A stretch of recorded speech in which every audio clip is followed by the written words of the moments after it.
Hi అండి.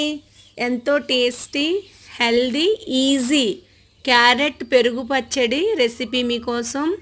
ఈ carrot చాలా మంచివి. క్యారెట్లో ఉన్న విటమిన్ ఏ మన కంటికి చాలా అవసరం. దీన్ని చాలా ఈజీగా కూడా చేసుకోవచ్చు. దీనికి కావాల్సింది ముందుగా ఒక 5 చిన్న సైజు క్యారెట్లు పెద్ద సైజు అయితే ఒక 3 సరిపోతాయి. ఇంకా కావాల్సింది పెరుగు.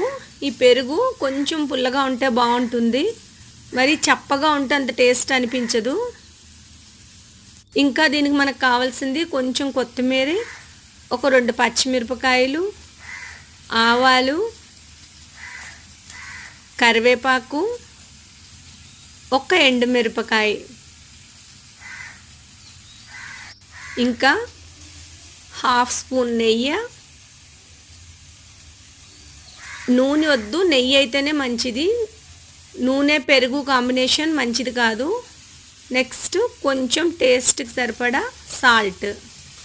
ముందుగా క్యారెట్లు తొక్క తీసి మొదలు చివర కట్ చేసి ఉప్పు వేసిన నీటిలోని కడగాలి. ఇలా ఉప్పు వేసిన నీటిలోని క్యారెట్లు కడగడం వల్ల వాటి మీద ఉన్న క్రిములన్నీ తొలగిపోతాయి. ఇలా కడిగిన తర్వాత క్యారెట్ తురుముకోవాలి. స్టవ్ వెలిగించి మూకుడు పెట్టి దాంట్లోని 1/2 స్పూన్ నెయ్యి ఇంకా తగ్గించుకున్న ప్రాబ్లమే ఉండదు. ఆవాలు, కట్ చేసిన ఎండుమిరపకాయలు వేయాలి. ఇవి కొంచెం వేగిన తర్వాత ఇలా మూకుడులో ఆవాలు, ఎండుమిరపకాయ, తర్వాత కరివేపాకు వేసి కొంచెం పోపును వేగనివ్వాలి. ఈ పోపు వేగిన తర్వాత దాన్ని ఒక బౌల్లో తీసి పక్కన పెట్టుకోవాలి. తర్వాత అదే మూకుల్లో కట్ చేసిన పచ్చిమిరపకాయలు, తరిగిన క్యారెట్ తురుము వేసి మొత్తం అంతా కొంచెం వేగేటట్టుగా ఒక 5 మినిట్స్ వేచాలి. ఇలా చేయడం వల్ల క్యారెట్ మెత్తబడుతుంది. దీన్ని అప్పుడు పిల్లలు కూడా సులువుగా తినగలుగుతారు. పిల్లలకు కావాలనుకుంటే పచ్చిమిరపకాయలు పక్కన తీసి పెట్టచ్చు. పెద్దవాళ్ళు అయితే పచ్చిమిరపకాయలు కూడా తిన్నా టేస్ట్గానే ఉంటాయి.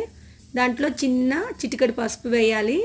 ఇలా చేసిన తర్వాత దీన్ని బౌల్లో తీసి చల్లారనివ్వాలి.